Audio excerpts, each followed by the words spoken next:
কোরবানি ঘিরে শেষ মুহূর্তে জমে উঠেছে পশুর হাট।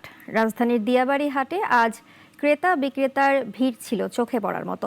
ক্রেতারা বলছেন অন্য বছরের তুলনায় পশুর দাম রয়েছে নাগালের মধ্যে, আর বিক্রেতারা অপেক্ষায় বেচা বিক্রি শেষে মুখে হাসি নিয়ে বাড়ি ফেরার।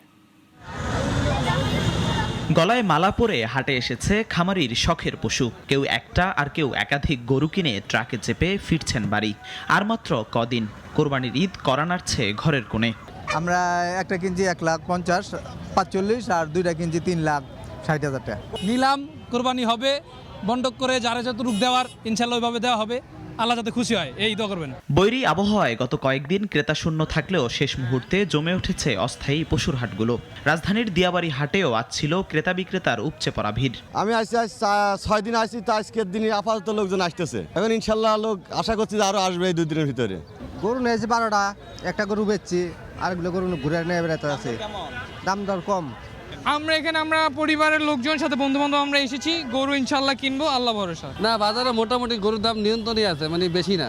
মূল হাটের বাইরে সড়কের দুপাশেও বাঁধা নানা আকৃতির পশু। হাট কেন্দ্রিক পশুর সৌন্দর্য বর্ধনে ফুলের মালা বিক্রি আর পরিবহন ব্যবসায়ও জমে উঠেছে কয়েকদিনের জন্য।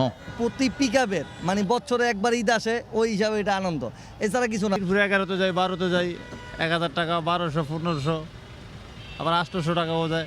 বিক্রি কম হইতেছে, বিক্রি বেশি হয় না। এটা বেশি 100, এটা বেশি 50। রাজধানী কিংবা আশেপাশের জেলা থেকে আসা ক্রেতারা পছন্দমতো পশু ক্রয় করছেন এই হাটে।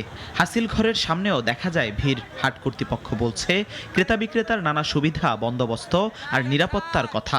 গত কয়েকদিন না তেমন একটা বেচা কিনা হয়নি, বৃষ্টি ছিল। সবই আছে, রেপ আছে, পুলিশ আছে, আর্মি আছে, সবাই আমাদেরকে সাপোর্ট দিচ্ছে। শেষ মুহূর্তে খামারিরা অপেক্ষায় মুখে হাসি নিয়ে বাড়ি ফিরবেন বলে, আর নিজের সাধ্যের মধ্যে সেরা পশু নিয়ে হাট থেকে বাড়ি ফেরার ইচ্ছে ক্রেতাদের। জিহাদুল ইসলাম, নাগরিক, ঢাকা।